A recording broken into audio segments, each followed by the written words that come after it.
복싱의 신 메이웨더에게 참교육을 당한 반치광 복서가 있다는 사실 혹시 아셨나요? 메이웨더를 소개할 때 절대 빼놓을 수 없는 순간입니다.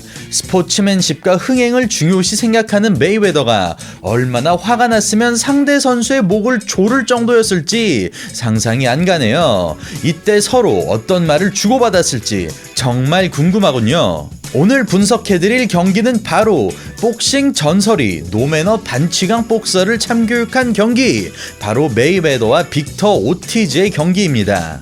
경기 도중 메이웨더에게 박치기를 한 오티즈 선수, 그리고 사과하는 그에게 받아주는 척 하더니 때려 눕혀버리는 메이웨더 선수. 경기 자체는 너무 재미있고 수준 높은 복싱 매치였지만 마무리가 뒤숭숭했던 그런 경기였습니다. 지금부터 한번 자세히 파헤쳐 보겠습니다. 시청자 여러분 안녕하십니까? 대한민국을 대표하는 격투기 및 무술 분석 전문 채널 차도로입니다.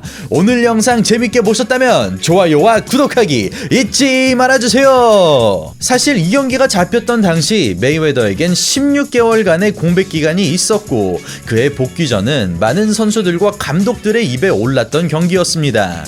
무패 신기록을 보유하고 있는 메이웨더의 수식어는 무적이었고 대중들과 선수들은 늘 그의 파해법을 연구하는 것이 일상이었죠. 또 다른 복싱의 신 매니 파퀴아오의 스승 프레디 로치는 메이웨더에 대해 이런 이야기를 했었죠. 메이웨더는 왼손잡이에 약하다. 잽 주다 선수가 그 장점을 살려 메이웨더를 곤경에 빠뜨렸지만 페이스를 이어나가지 못해 유리하던 상황을 놓쳐버리고 결국 패배해버렸다. 하지만 빅터 오티즈나 매니 파퀴아오 같은 선수들은 다르다. 이들은 경기가 끝날 때까지 자신의 페이스를 이어나갈 수 있는 강한 왼손잡이 선수들이다. 그리고 또한 복싱 6체급을 제패한 멕시코의 영웅이자 현 복싱 프로모터를 하고 있는 전설의 복서 오스카 델라호야는 이런 말을 남겼습니다. 메이웨더를 상대로 승산이 있으려면 강한 잽은 필수이다. 사실 당시 웰터급 챔피언이었던 빅터 오티즈는 사우스포로 웰터급 체급에서 정점에 오른 선수였는데요. 전문가들이 분석한 메이웨더 잡는 법에 딱 해당하는 듯한 빅터 오티즈 선수였습니다. 이런 이유로 굉장히 많은 사람들이 오티즈 선수에게 희망을 걸기 시작했죠. 그리고 빅터 오티즈는 당시 29번의 승 중에서 22번은 KO로 가져간 만큼 괴력 펀치의 소유자로 평가받던 선수였습니다. 또한 당시 메이웨더가 복귀전을 준비하는데 들인 시간은 단 2달, 쉬는 시간은 길었고 준비 기간은 짧았던 만큼 복싱 팬들은 드디어 메이웨더가 첫 패배를 경험하려나 라는 막연한 상상을 했습니다. 자, 경기 시작에 앞서 심판이 설명을 하고 있죠. 앞서 보여드린 페이스오프 장면 이후 빅터 오티즈는 눈빛에 살기가 가득하군요. 전설의 복서 메이웨더를 잡고 싶은 마음이 굴뚝 같은 것 같습니다. 반면 메이웨더는 정말 차분해 보입니다. 오랜만에 복귀하고 상성상 불리한 경기인데 전혀 걱정되지 않는 듯한 표정이네요. 네, 드디어 공이 울렸습니다. 양 선수 잽으로 신중하게 거리를 재고 있습니다. 메이웨더 선수 어김없이 잽으로 페이스를 잡으려고 합니다. 엄청난 탄력을 지닌 메이웨더가 뒷발에 실린 힘을 튕겨 창처럼 날리는 스트레이트 잽을 시도했으나 빅터 오티즈 선수 바로 오른쪽으로 돌아버립니다. 메이웨더 선수 살짝 당황스러워 보이죠? 보통 저런 잽이 들어오면 오소독스 복서들은 왼쪽으로 돌기 때문에 라이트 훅이나 스트레이트 사정권에 들어오는데 사우스포는 왼쪽 사각지대로 돌기 때문에 펀치의 사정권 밖에 있습니다. 실제로 경험해보면 상대가 갑자기 왼편으로 사라지는 느낌이기 때문에 오른손잡이 선수 입장에선 당황할 수밖에 없는 현상이죠. 메이웨더의 앞손이 다른 경기에 비해서 자주 나오지 않습니다. 사실 사우스포 선수들과 붙어보면 앞손 리치가 길게 느껴지는데요. 또한 보통 왼손잡이들은 오소독스 선수가 앞손 잽을 회수하는 타이밍에 맞춰서 들어오기 때문에 잽을 신중하게 던져야 하는 부분도 절대로 무시할 수 없습니다. 자, 메이웨더 선수 잽을 주는 타이밍에 바디 스트레이트를 꽂고 바로 고개를 숙여 피해버립니다. 정말 놀라운 반사신경과 페인트인데요. 메이웨더 선수의 스탠스를 보시면 무게가 뒷발에 실려있는 것을 볼 수 있죠. 이때부터 방어적인 운영을 하면서 리듬을 읽은 것 같습니다. 메이웨더 선수 슬슬 앞으로 숄더롤 자세로 전진하며 잽을 줍니다. 오티즈의 리듬을 읽은 것 같습니다. 잽을 천천히 주면서 시야를 가리고 동시에 거리를 재고 전광석화의 라이트 적중.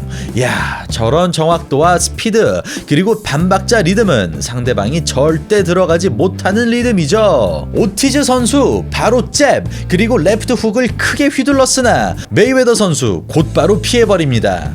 오티즈 선수 1라운드부터 메이웨더의 벽을 살짝 느끼고 있는 것 같습니다. 오티즈가 다른 박자를 가지고 링으로 몰고 있습니다. 메이웨더는 타이밍을 읽기 위해 잽을 천천히 던지고 있는데요. 오티즈 선수 안으로 파고들어 근접거리에서 연타를 넣습니다. 오른쪽 훅을 위에서 아래로 치며 메이웨더의 관자놀이 쪽으로 넣고 레프트 훅으로 턱을 노리지만 가볍게 흘려버리는 메이웨더. 정타가 잘 안 들어가는 것을 느낀 오티즈 잠시 움츠러들었습니다. 메이웨더 선수 걸어 나오며 웃고 있는 표정. 개최 때부터 살벌했던 양 선수 경기 도중 심리전도 장난이 아닙니다. 스트레이트 후 바로 오티즈의 레프트 쓱박이 들어오는 패턴을 읽은 메이웨더 바로 가슴팍으로 파고듭니다. 그리고 오히려 어깨로 밀어버리죠. 이후 오티즈는 양손 훅을 날려봅니다. 오티즈답게 KO가 나올 만한 파괴력의 펀치가 나오지만 메이웨더는 너무나도 깔끔하게 피합니다. 정말 살얼음 걷기보다도 무서울 상황을 아무렇지 않게 대처하는 메이웨더.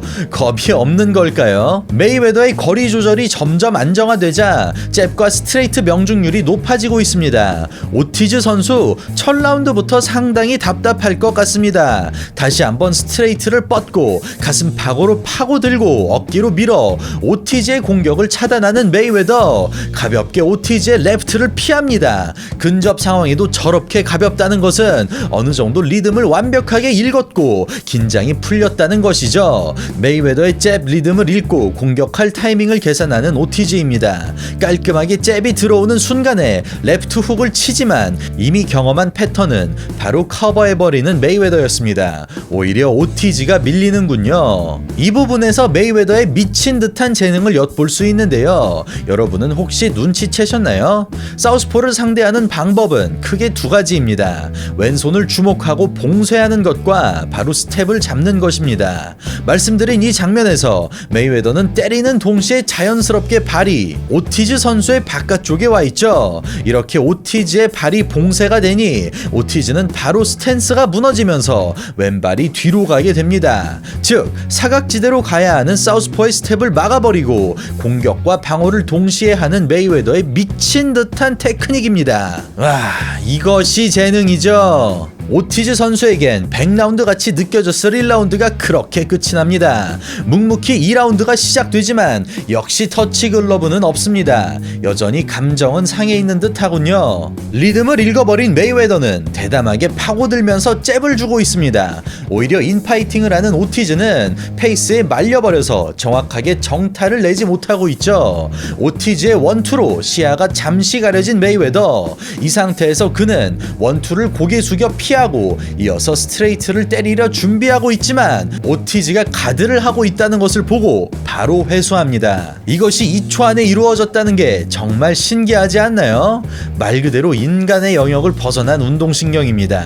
차분하게 잽을 주며 리듬을 이어나가는 메이웨더. 오티즈는 스텝을 이용해서 코너에 몰리지 않으려고 합니다. 차분하게 스트레이트 훅 클린치. 레프트 공격 봉쇄 패턴을 시전하는 메이웨더. 돌리면서 바로 레프트 훅. 오티즈의 바디 훅이 들어오나 전진 스텝으로 충격을 절감합니다.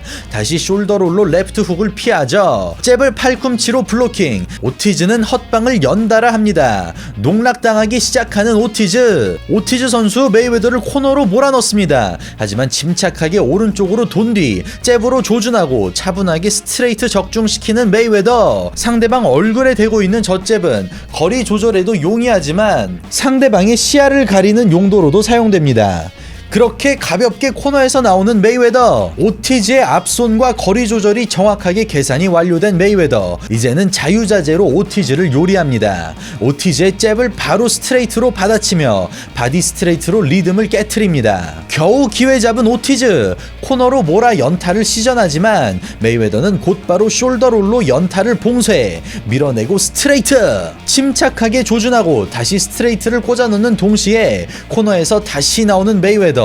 또 한 번의 스트레이트로 흐름을 방해하고 클린치로 오티즈의 움직임을 봉쇄합니다. 오티즈 입장에선 혈압이 오를 만한 경기 내용이 이어지고 이렇게 2라운드가 종료됩니다. 3라운드 시작. 경기 내용은 이전 라운드들과 비슷합니다. 메이웨더는 깔끔하게 거리 조절을 하며 오티즈의 게임 플랜을 방해하고 있고 오티즈는 포기하지 않고 계속 파고들 타이밍을 찾고 있군요. 이번에는 코너로 몰아 안으로 파고드는 오티즈에게 레프트 훅을 날리며 왼쪽으로 빠져나옵니다. 1, 2라운드에서는 오른쪽으로만 돌았던 메이웨더가 갑자기 3라운드부터 왼쪽으로 돌면서 레프트 훅을 쓰니 심리전에서 제대로 낚인 오티즈는 속수무책으로 스탠스가 무너집니다. 데미지 회복 그리고 타이밍을 다시 재보려는 오티즈. 하지만 이제는 완벽하게 모든 리듬을 읽은 메이웨더. 한 손이 들어오면 바로 카운터를 쳐버리는군요. 이게 복싱의 신이죠. 정말 대단한 파이팅 센스입니다. 숄더롤로 앞손 잽을 계속 커버하면서 타이밍을 재는 메이웨더. 리듬을 완벽하게 읽은 메이웨더는 그림 같은 스트레이트 크로스 카운터를 꽂아 넣습니다. 그리고 잽으로 시야 가리고 어퍼, 다시 시야 가리고 초핑 라이트. 오티즈는 메이웨더의 손바닥 안에 있는 듯 보였습니다. 메이웨더의 정타율이 급격하게 늘어나면서 안 그래도 기울었던 경기는 더욱 일방적이게 되는데요. 오티즈가 날카롭게 스트레이트를 날려보지만 숄더롤로 방어하고 고개를 절레절레 흔드는 메이웨더. 계속해서 오티즈를 농락합니다. 3라운드가 끝나기 직전 코너에서 도는 타이밍에 맞춰서 그림같이 꽂아 넣는 어퍼컷. 예술입니다. 스텝을 밟으며 빠져나오는 오티즈. 그렇게 3라운드가 끝이 납니다. 이대로 경기는 일방적인 메이웨더의 쇼가 되고 끝날 것처럼 보였으나 4라운드에서 엄청난 사건이 터집니다. 그렇게 4라운드가 시작되고 오티즈의 모든 리듬과 패턴을 읽은 메이웨더는 공격적으로 연타를 퍼붓습니다. 변칙적인 리듬의 원투. 오티즈는 숙이면서 다가오지만 메이웨더는 오히려 묵직한 연타로 오티즈를 휘청하게 만드는군요. 그리고 오티즈가 반격하려고 하니 바로 빠져나가는 메이웨더. 와, 클래스의 차이가 대단합니다. 다급해진 듯한 오티즈. 끈질기게 파고들 타이밍을 찾는데요. 메이웨더의 스트레이트를 피하고 바로 달려듭니다. 원투, 바로 다시 원투 원투, 훅으로 공격. 하지만 메이웨더는 숄더롤로 연타를 흘려보내기 시작합니다. 메이웨더는 끄떡없다는 표정으로 고개를 절레절레 흔드는군요. 다시 오티즈 원투로 파고듭니다. 메이웨더는 그답게 펀치를 피하고 막으면서 전진합니다. 계속해서 거리 싸움에서 정타를 허용하는 오티즈. 스텝으로 회복을 하려고 합니다. 하지만 여기서 메이웨더의 스트레이트 크게 장렬. 하지만 오티즈 이를 악물고 바로 반격하는데요. 메이웨더의 어퍼컷을 라이트 훅으로 카운터합니다. 다시 스트레이트. 메이웨더에게 승기를 잡은 것 같은 오티즈. 얼마 만에 찾아온 기회인데요. 맹공을 퍼붓습니다. 원투 원투 하나하나 공격하지만 무하마드 알리가 자주 사용하던 기술을 보여주는 메이웨더. 로프와 도프라고 하는 이 기술은 바로 링을 밀어서 공간을 만드는 기술이죠. 이 기술을 사용하여 주먹을 피하는 메이웨더. 경기 내내 일방적으로 밀리다가 드디어 기회를 잡은 오티즈. 하지만 그는 생각만큼 정타를 맞추지 못했고 순간 불안함과 위기의식이 몸을 지배했나 봅니다. 바로 여기서 오티즈의 해서는 안 될 돌발 행동이 나옵니다. 오티즈는 양손으로 메이웨더의 허리를 잡고 점프를 하며 박치기를 합니다. 이게 뭔가요? 몰래 하려는 척도 하지 않습니다. 대놓고 버팅! 심판이 보고 중재를 하려고 다가오는 순간 레프트 스트레이트까지 날립니다. 메이웨더는 자신이 턱에 박치기를 맞은 것을 표현하며 이게 무슨 일이냐는 표정입니다. 어이없어 하는군요. 이에 빅터 오티즈는 메이웨더에게 다가와서 포옹을 하고 오른쪽 뺨에 뽀뽀를 합니다. 이게 도대체 뭐 하자는 건지. 반칙을 하고 키스라니. 솔직히 솔직히 저였으면 더 화가 났을 것 같네요. 심판은 오티즈를 끌고 와서 버팅으로 1점을 감점합니다. 오티즈는 자신의 잘못을 인정하는 것 같습니다. 양 선수 포옹을 하며 뭔가 대화를 하는 것 같습니다. 이때 방심하고 있던 오티즈에게 레프트 훅 그리고 라이트를 날리는 메이웨더. 오티즈 선수 가드도 안 하고 완전히 방심하던 찰나에 맞아 그 데미지가 정말 클 것입니다. 심판 카운트합니다. 8, 9, 10. 그렇게 경기 종료됩니다. 얼떨떨한 표정의 오티즈 시원하게 웃어 보이는군요. 메이웨더가 오티즈 진영으로 와서 대화를 하는군요. 오티즈는 활짝 미소를 보이지만 오티즈 팀원들은 전혀 웃을 기분이 아닌 것 같습니다. 정말 화가 나 있는 모습들이군요. 자, 정확하게 다시 한번 보시죠. 분명하게 오티즈가 건넨 화해의 터치 글러브. 메이웨더는 사과를 받아준 듯 터치 글러브를 했습니다. 이후 오티즈의 포옹이 있었지만 메이웨더는 그 전부터 파이팅 자세를 취하고 있었고 보신 것과 같이 메이웨더는 포옹을 받아주지 않고 펀치로 보답합니다. 여러분은 어떻게 생각하시나요? 대놓고 반칙을 사용한 오티즈의 잘못이 당연히 더 크겠지만 과연 메이웨더의 행동을 보고 비매너라고 표현할 수 있을지 굉장히 애매한 부분이 있습니다. 메이웨더에게 상당한 안티팬들이 생긴 경기였지만 사실 내막을 보면 실력에서 밀리자 치사하게 반칙을 쓴 오티즈를 참교육한 메이웨더였습니다. 메이웨더의 스타일이 굉장히 테크니컬하고 화끈하기보다는 정교한 전략을 앞세운 복싱을 구사하기 때문에 지루하단 평을 종종 받는데요. 분석 영상들 보시면 아시겠지만 메이웨더의 복싱은 정말 말 그대로 어나더 레벨, 또 다른 차원에 있는 듯한 느낌을 주며 그 나름의 맛이 또 있는 것 같습니다. 네, 저는 여기서 인사드리도록 하겠습니다. 오늘 영상 재밌게 보셨다면 좋아요와 구독하기 잊지 말아주세요. 이상 차도로였습니다. 감사합니다.